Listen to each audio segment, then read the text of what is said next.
Viewers. Uh, my name is Surjodoy Ghosh, and I work with SIIT Kanpur. I have been tasked to develop this module for faculty, student, entrepreneurs, who wish to be entrepreneurs, for the fundamental understanding of the incubation world, and what are the essentials that one should keep in mind when you're talking about startup incubator as such. So allow me to quickly share my screen, and we should be able to start. That's about right now. Okay, friends. So of course, in the journey, we need to first understand what is incubation. Especially looking at the fact that most of you would be faculty or students from research and technology background. And so, of course, this word could be a bit confusing when you put it in terms with the startup world. So, of course, let's look at the literal meaning. So, if you look at the literal meaning, it would turn out to be to grow something in a controlled environment. This should help you lay down the context in which incubation services thrive, and to be really very frank about it,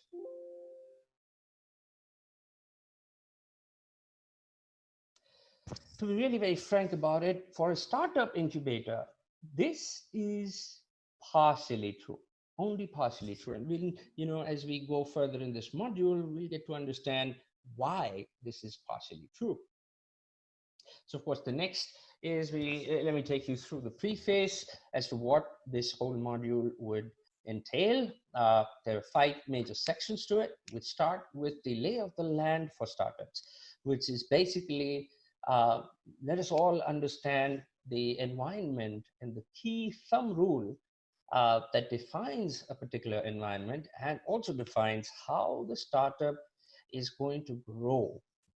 Um, this will be followed by objectives of incubation, incubation services. So right after lay of the land, we'll get to understand what are the objectives that the incubation services, ought to strive for. Followed by the revenue model for the incubation services that you have, or possible revenue models that are there.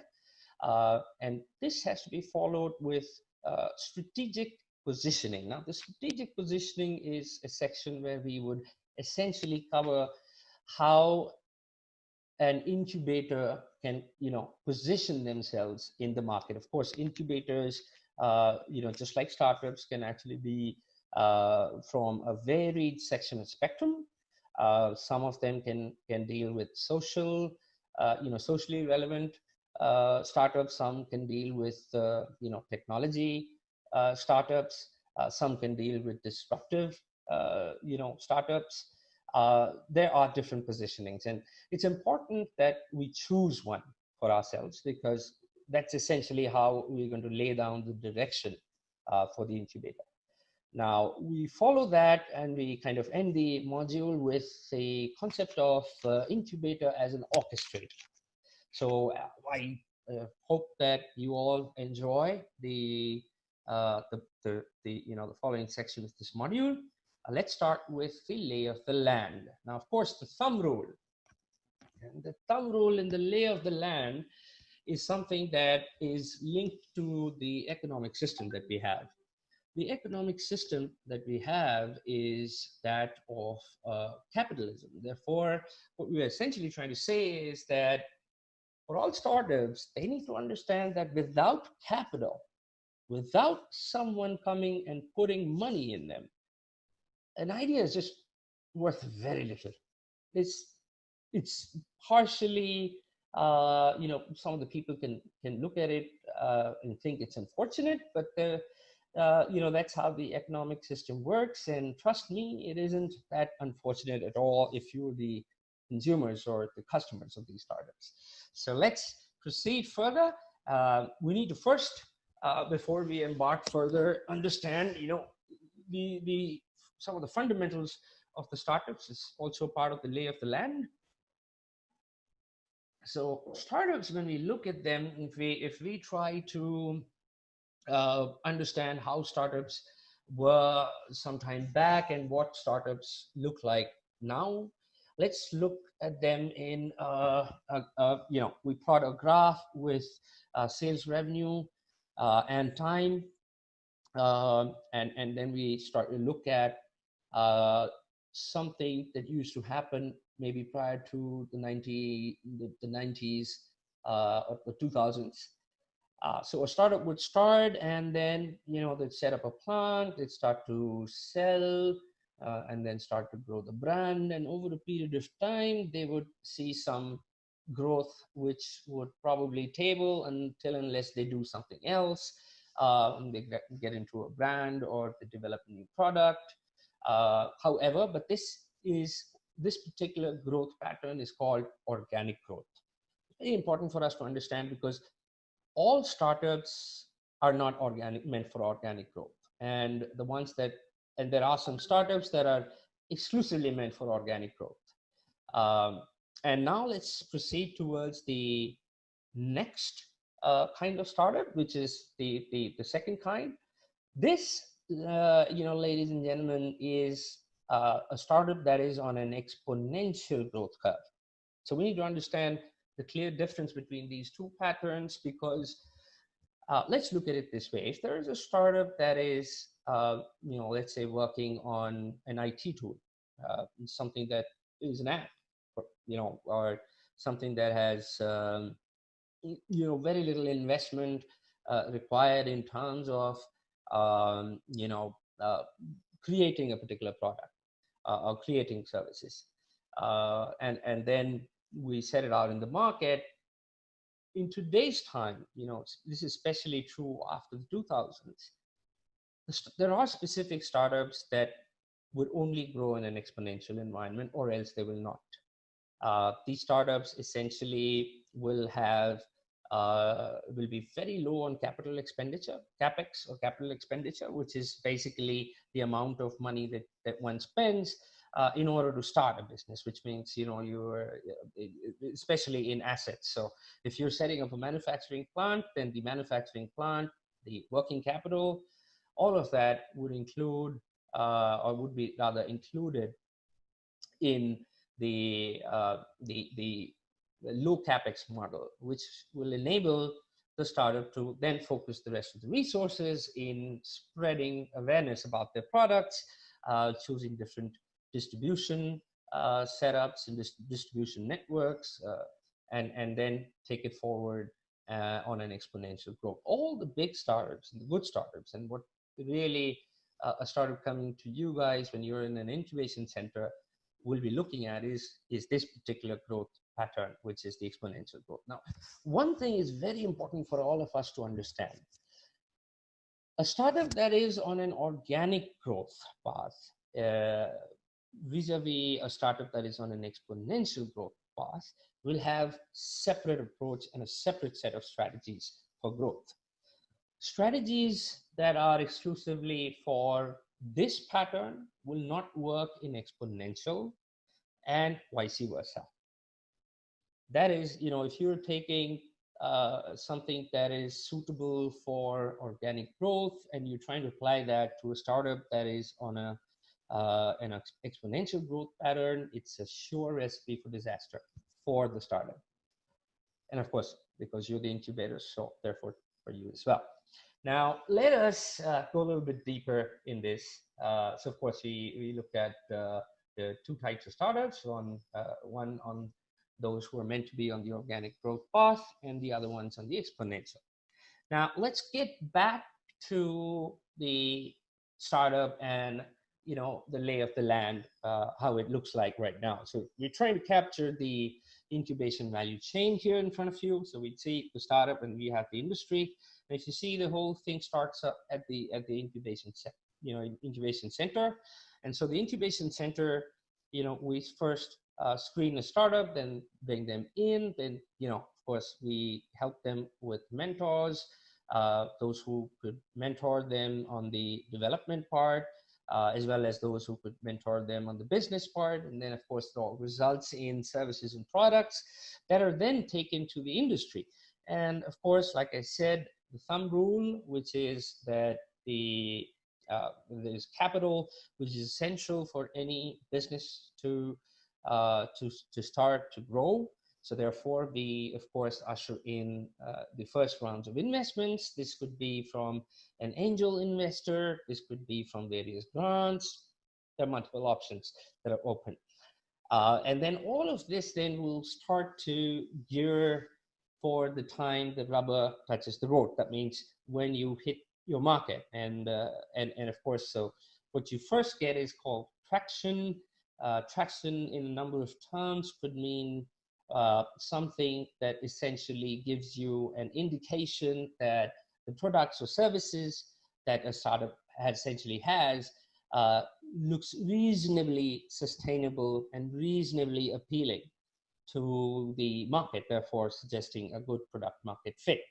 And of course, when you have a good traction and you're able to articulate it appropriately, you then get to the next round of investments. And of course, this is a round of investments that are usually heralded by venture capitalists. In Indian scenario, venture capitalists may, get in at a level when the value of the business could be estimated to be north of maybe 80 to 100 crores, right? And then, of course, when this happens, it's when technically this, the incubation period gets over and the incubator gets to get an exit. Of course, what it means is that, of course, when you start incubating a startup, you do have the option of taking stakes or equity that the startup must share with you in order to help you get a sizable return at the exit, and therefore empower you as an incubator to bring on more resources to help more startups. And that's how this whole value chain keeps working. We will get back to this value chain a bit later to understand the whole ecosystem that surrounds the incubation startups. So the next thing that we're going to look at is, of course, the objectives of incubation. Of course, to ensure successful incubation, there are certain stages that have to be looked at, and it's all these stages have to be successful. They have to have successful outcomes for the incubation to be successful. So starting it with, so that we could look at a two-dimensional view of the growth of any startup that walks in. So therefore, on one axis, we take the company value. On the other one, we take time. And the first stage, of course, so there is a screening here involved, but usually while screening or in a sort of a pre-incubation kind of an environment, there is ideation stage, that we essentially help startups and entrepreneurs to work on the ideas themselves. And of course, this is after they have been screened, and there's a seed support that the incubator can provide at this stage alongside incubation and ideation support. So the seed support essentially is for the startups to set up a company, pay for the ROC, and then pay for if there are things that they need to understand, information they need to have to have a comprehensive idea. This is a stage that they primarily work upon those issues. Of course, so when we've been able to give this to the startups, and when they have successfully screened into your incubator and the seed support's been provided, and they've been able to work successfully on developing a good idea, then there is a value enhancement. Now, this is important for us to understand, because this is not a currency. These are startups, and therefore what value the startups hold is going to be something that's going to be extremely relative to the market and to a variety of variables, actually. depending on competition, depending on the customer segment. I mean, it's just, it is something that's kind of complicated, but we try to simplify this as we go on in this module for you all. Of course, this is followed by developing a value hypothesis. So what we mean by value hypothesis is that, whatever value you're going to generate, the value is going to stem out from a challenge that you're helping, your customers take care. I mean, challenges that you're taking care of for your customers. Now that's the value that you are giving to the customer. But initially, before you started the sales cycles, it is all a hypothesis. You already understand that you are making something that's going to be valuable for the people that you're going to sell it to is a hypothesis to start with. Unless you take it and you go over to people, those who represent the actual customer segments, your actual customers, and you talk to them and you understand what they have to say. Do they really look at it as value or not? So this is a stage that we call, which is, you can look at it as rather the second stage. And this is a stage where we give you validation guidance. I mean, where we need to give validation guidance to, to entrepreneurs. So of course, it's the value hypothesis, and the value hypothesis needs to be validated. And of course, once you've done those validations, we get to a bit higher level of value, and that is an increment. And it is, of course, the end of this stage. And of course, this stage is then followed up with prototype. So what do we mean by prototype is once you've figured out that, okay, what value you're going to give, then of course that value has to be in a certain mode. It has to be in a certain form that we usually call products or services. Now, the third stage is the prototyping stage. Now, this is a stage where you also provide a prototyping support. That could be also in terms of resources. It could be in terms of lab infrastructure for some of the institutions that you may be working for in their incubation services.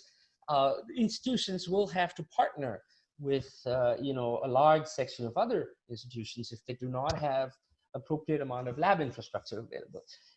So this is how an incubator has to essentially provide means and access to lab infrastructure as well as resources required for the prototyping. And this is called the prototyping stage and the prototyping support.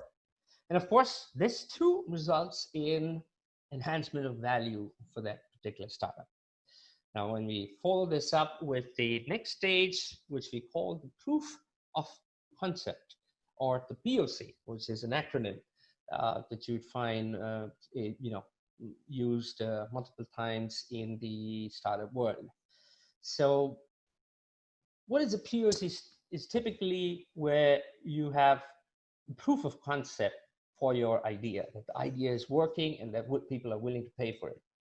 And therefore, as an incubator, you would always try to get them paid POC, which means that they're deploying the solution, but they're also getting paid for it. It's not that they're having to do that free of cost. So a lot of startups that you will probably come across are startups that are either having products that could be for businesses. So these are customers who would require a significant amount of deployment of resources to be able to receive their the products and services from a particular startup, and that's a costly affair. And of course, the incubator should have an environment or have relationships with the market so as to provide for paid POC, which means that the startups are getting paid for the work that they're doing, which is of course a further endorsement to investors, because that's when the investors get a good idea of how the startup is most likely going to develop in future and how sustainable it looks like. This of course is then followed by one of the most important stages, which is called the market connect. And of course, this is also a stage that we call, that the incubators provide go-to-market support for. This is, a stage where a lot of brainstorming has to happen, a lot of mentorship, mentor engagement has to happen, a lot of customer engagement has to happen. What we're essentially trying to do, if you remember some slides back, we talked about these two different startups, the ones on exponential growth. So of course, this is the stage where you lay down the strategy that is going to help you grow exponentially. That means you should look at, or you should be able to see your customers growing from, let's say, 5 customers on day 1 to maybe 15 on day 2 to maybe 55 on day 3. And that's the exponential growth pattern. You should be able to foresee that. If you're opening up a single shop on retail and you're putting up your product there, you're not going to have exponential growth at all. You're going to have a very gradual growth, or it could be a little fast growth to start with, but then again, it'll become organic in nature. For exponential, that's different, and that's why the incubators come in, and that's why all this engagement comes in. And this is also something that requires validation. So just like your value hypothesis, your go-to strategy is your growth hypothesis. Therefore, it needs validation as well. And of course, once we're done with all of that, that is when we get a lot of funding. And the funding would essentially then put your company value on the exponential growth path. Now, if you see, in a holistic approach, you're only going to be successful when you are successful in, you're getting successful outcomes in all of these 6 stages. So you should be mindful about all these 6 stages, and what all in each of these stages, what all we look for. And of course, that is not a part of the beginner module, but that can come later. Now we follow this up. The next stage that we move on to is the incubation value chain once again. All right, so why do we have it? Because we need to understand that when we were talking about all these stages of growth, in all of these stages, apart from the startup and the value chain that we saw a couple of slides earlier, there are a number of other players. They are quintessential for the startup to work with, to be successful and sustainable. Now, if you see, of course, no-brainer, regulatory and compliances. Let's say you have a drug company. The drug company needs to undergo clinical trials. Let's say you have a company which is in bioplastic. Now, of course, the bioplastic, you cannot go out and sell bioplastic unless you have a certification from a competent authority. For you, it's also important that there are regulatory compliances that you have to follow, because because of a startup. These are rules that the compliances that the startups need to keep in mind and keep checking those boxes. And you as an incubator are also responsible for it, as long as the startup is there inside your incubation services. Of course, then we have the fundraising. So of course, we need to look at various other angel investor groups. For instance, you have the Indian Angel Network, IAN. You have similar other impact investors, usually those who would come in at a stage where the risk is high. And for all of this, the incubator and the brand promise of that incubator is very important for, and it takes a long time to build. Because the angel investors, the strategic investors, the impact investors at this stage need to have a certain comfort. They need to know and relate your services to be of a certain standard. And that's how this is an important aspect of the overall ecosystem. Then, of course, followed by there are other players. For instance, you have a legal. So you need to give legal support. Now, we can expect startups that have engineers in them, that have management people in them. But of course, very few startups, unless, of course, from that domain, will have legal. So, of course, in startups, you do not have the comfort of, having a lot of people on your team, and therefore legal is one such aspect where third parties are available, and then you can be connected by those third parties, and so you pay on a piecemeal basis. Now, when we follow this, of course, then we get into industrial designing. Now, if you have, for instance, if you have, let's say, a hardware uh, product, that product has to be industrially made. That means there is volumes involved in it. And for every industrial product, there has to be an industrial design, which means every aspect, the material used in that product, what kind of material is it? Does it satisfy the requirements of that product? In terms of temperature, in terms of texture, in terms of features. They can, are those, is that component industrially available? Is there a supply chain that's already in place? And, looking at those aspects. And then, of course, the design optimization. So how do you ensure that the amount of resources that you're putting towards building one particular product, how would you ensure they are optimized? So you're not using any extra material that's unnecessarily increasing the weight. It's basically not a value addition to the overall product at all. Similar can be looked at in terms of products that are software or IT based. In that place, of course, the industrial designing will change into something like user experience and the user interface design.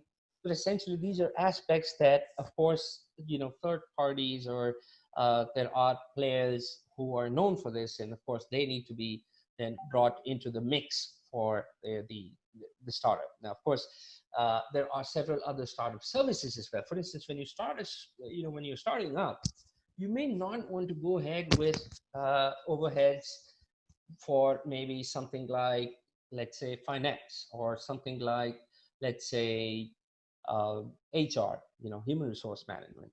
And of course, so all of them can be bundled under what we call startup services, and can be provided as third-party, services on a piecemeal basis.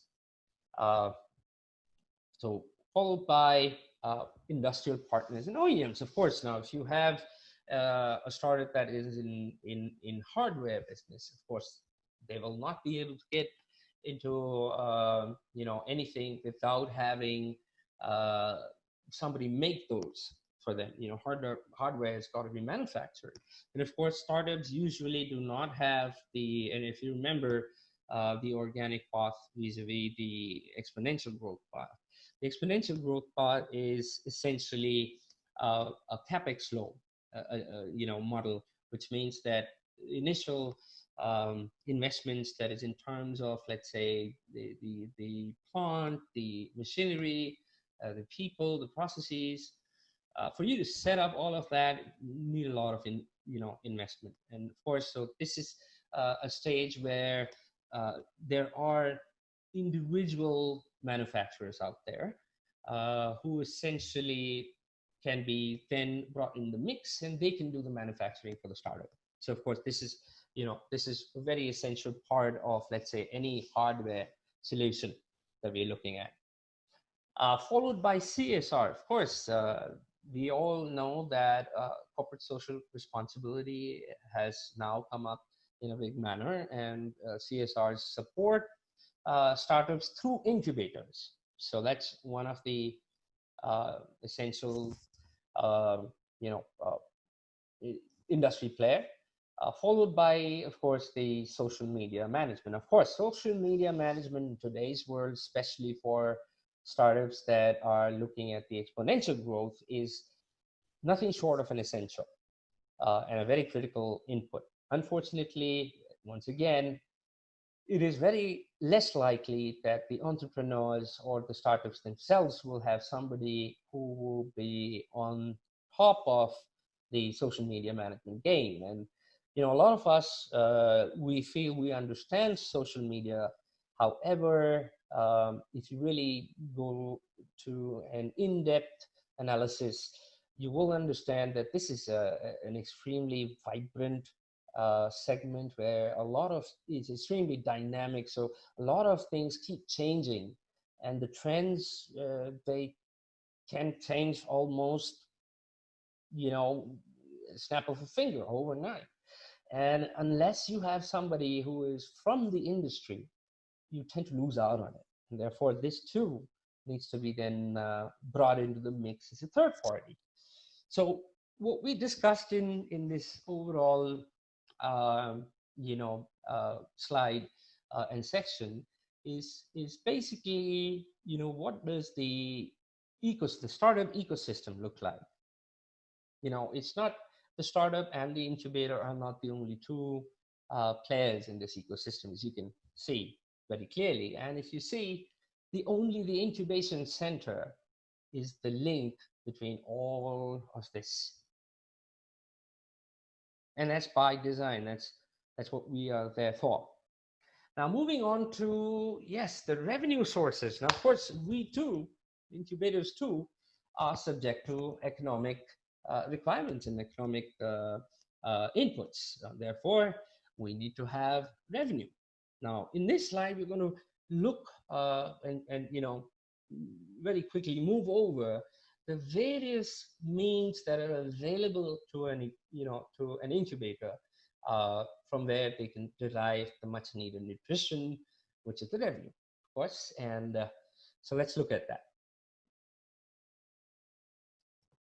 All right, then. So let's look at each one of them, starting from the leftmost. And of course, there is going to be lab and institutional.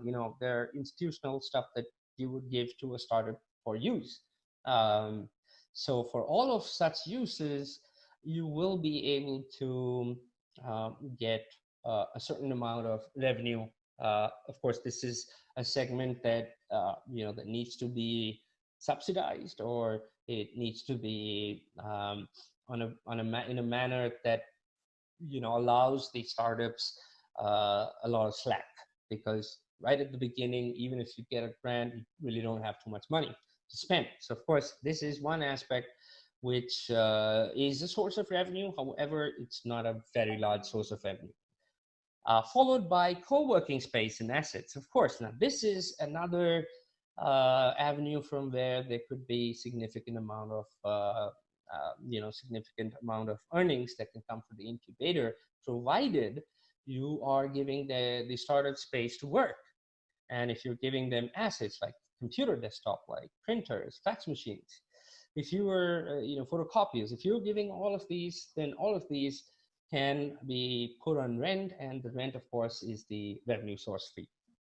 Now, of course, the incubators also can look at creating events, and some of those events can be chargeable, and of course, you do essentially get into these because a little later we'll see in this module why, but events essentially allow you to engage with the ecosystem that we just looked at the last slide.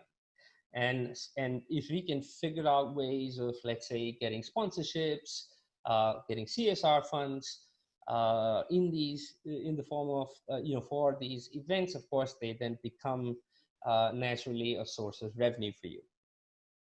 Then followed by, of course, the management fee from grants. Of course, the grants. So if you are a government institution or a private institution that happens to be looked at as an incubation center under some kind of a scheme, that could be a government or a private scheme, then they do certainly give you certain amount of money, which goes to you as a management fee. So which means that the management fee is something that is a sure addition to your top line. the grants aren't. The grants would then, of course, flow over to the startups that actually win those grants. Now, just like events, we also get the opportunity to organize workshops. And workshops could be various. So, for instance, to share an example with you all, there are a lot of workshops that are held today where people, pay to attend them.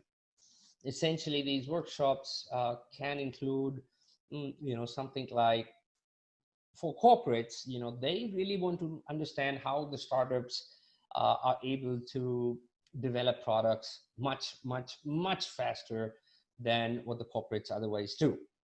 And therefore, the workshops could be conducted to give them a flavor of that. And of course, the corporates will not mind paying for it. And therefore, here comes your opportunity to not only engage corporates who could become your prospective um, customers for your startups, but also to earn from them, in the form of workshops.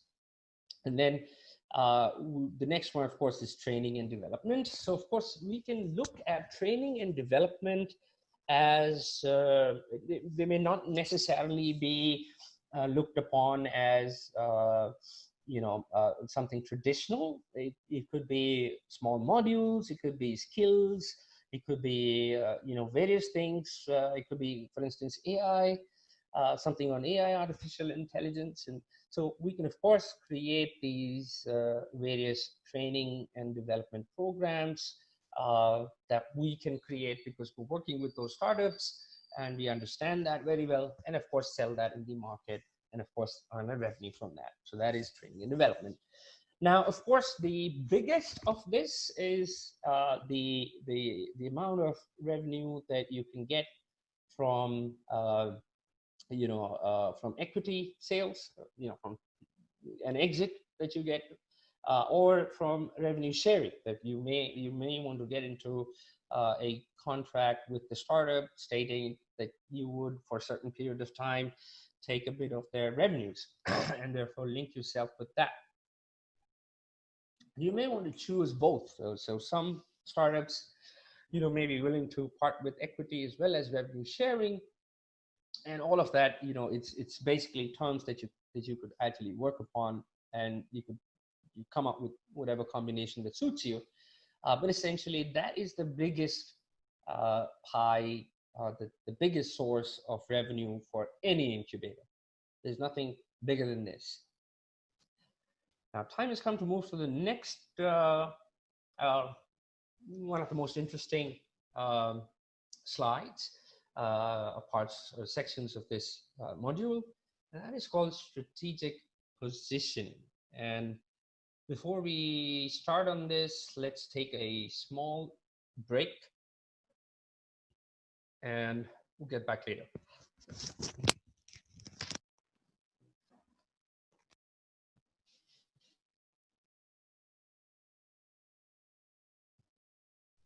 All right, friends, I'm back, and let's resume from where we had left.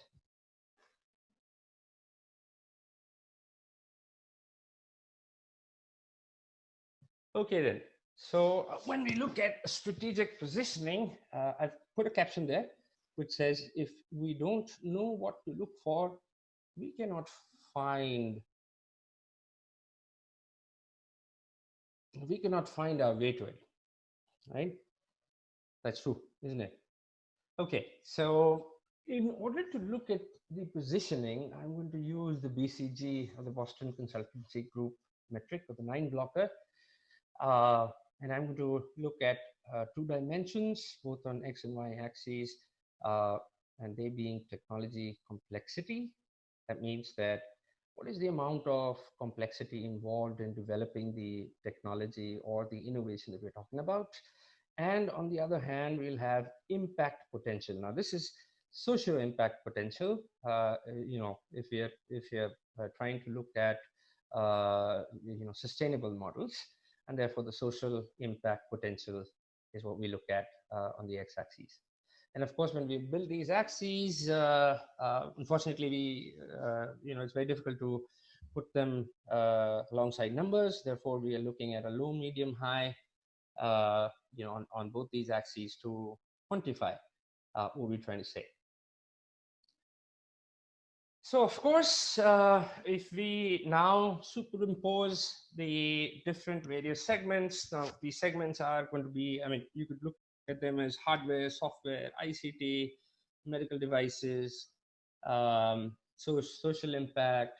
There are different kinds of, categories that we could come up with, and each one will represent a particular segment. And these segments, you can, depending on what is required for them, you can easily put them in this 9 blocker. So if you see, technically this becomes 9 blocks because you have a high, low, and then a high, medium, and then a high, high. And similarly, there are 9 blocks out here, as you can see, if I were to create grid lines. Now, in these 9 blocks, you can take a call as to, which kind of a segment do you want to specialize? Because you see, you cannot specialize in all of them, especially because of access to the kind of lab infrastructure that is required, to support a particular startup in any of these segments. So of course you cannot go for all. Therefore, you'll have to be very careful and choose the segments that are really making sense for you. So I'll give you an example. If there's an institution that has significant amount of diversity in the lab infrastructure, in the resources, the knowledge base that it provides with, then it can look at a segment that would, that could be something ranging between high complexity, medium impact to high complexity, high impact, and otherwise medium impact to high, medium complexity, high impact. So this one, these 3 blocks that we see here, this will be one, this is the second one, this will be the third one, but then clearly, help you understand that how should you position your incubator. What is the promise that you're making, and who are you making that promise to, and what is required in order to help those or successfully deliver on the incubation. So this is, I hope that you're all able to relate with the caption. Again, if we don't know what to look for, we cannot find our way to it. So this is essentially a particular tactical step that you ought to take before the incubator can be laid down, or the various processes, protocols, the material that you're going to use to create awareness or do outreach for your incubator. All of that has to be in sync, and this is the way you focus essentially. So if you really want to grow fast and grow high, then the focus is very important, just like a startup, just like for a startup. So this is a tool and a strategy that helps you do that. Of course, there are various ways of looking at it. What I'm showing to you is just one of those ways, and one of the rather simpler ways of deciding things. This whole analysis can be performed with various tools, and we could bring in even the competition that's around into it, and then look at a more multi-dimensional, taking a more multi-dimensional approach. But having said that, this is important and has to be done for any specific incubator. Now let's proceed to the next step, which is the last step for this, beginners, I should say, beginners module into incubation services, or understanding, what is an incubator. And of course, as the title of this slide suggests, incubator as an orchestrator. So if you see, what does an incubator do? Nothing. If you really see, there is very little that the incubator is doing themselves. All they're trying to do is just connecting the startups to the ecosystem. You see, if you relate to the slides that we went through, where we highlighted the value chain, and then we highlighted the ecosystem that is required to ensure that the value chain thrives upon. It's all uh, various different entities. In some of those cases, governments. Some of those cases, corporates. Some of those cases, service providers. Essentially, when there is a need, we as an incubator must just know how to connect the dots. And of course, so what it also means is that we need to orchestrate a show. And how orchestrate with whom? Of course, we've discussed this. So we're looking at experts and mentors. That could be very easy for an institution that may be there for a long, long time. So traditionally, they may have access, but it could also be not so. But however, the experts and then mentors, and especially if you remember the last slide where we talked about the positioning is concerned, especially from that aspect, we will need to align, the ecosystem that we then further connect with those segments that we try to target. So of course the experts and mentors, and followed by regulatory, of course. So like I said, regulatory is an essential part before a particular business can go on and start to sell their products and services. Therefore, regulatory becomes a very important part. There are people who are in the regulatory framework who become important. More so, there could be experts about the regulatory framework who could also be very, very important. So it's important that we avoid a situation of doing something that is not regulatory correct, and having to pay a penalty for that, because for a startup, one small mistake could really do a dent on their future. And so, of course, you have to be very, very careful. Therefore, it makes sense to consult before you take, consult the regulatory framework, consult the experts before you take a specific step.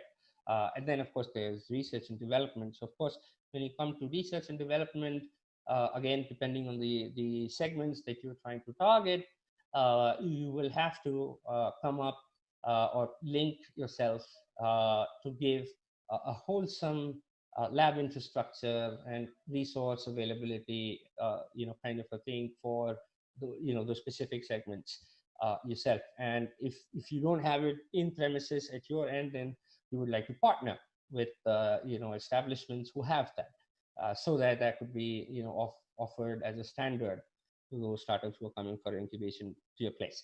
Then we have, of course, in product development. If you remember, we talked about the OEMs and the industrial design third parties, as well as the UX developers, the UI developers, all of that, right? And of course, nothing. If you remember the slide where we talked about all the stages of the startup, and we mentioned that in each of these stages you have to excel, or you have to have a successful outcome for you to be successful in an overall sense, for sense of a startup incubator.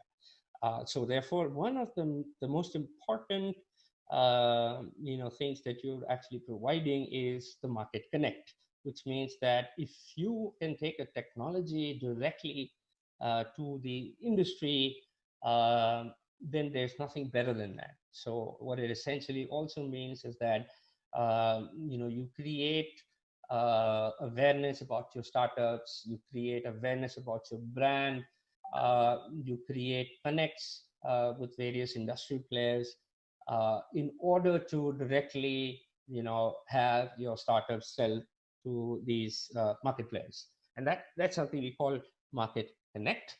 And so if you really look at it, it's a game of networking, outreach, partnerships, right? Very essential. Partnerships, and something that you may have heard a lot, something called open innovation. So it means is that these are some of the tools that are put there to help you relate as to what all you need to do, what all activities need to be done in order to do these connections, or in order to have these to be able to connect them to startups. So with this, I believe we are at the end of it. So I really thank you, and I hope that you all enjoyed this module. For any questions, feel free to get back in touch with me. You should be able to find me on the LinkedIn. The name is Surjodoy Ghosh. You could also call me Surya. But thank you so much. And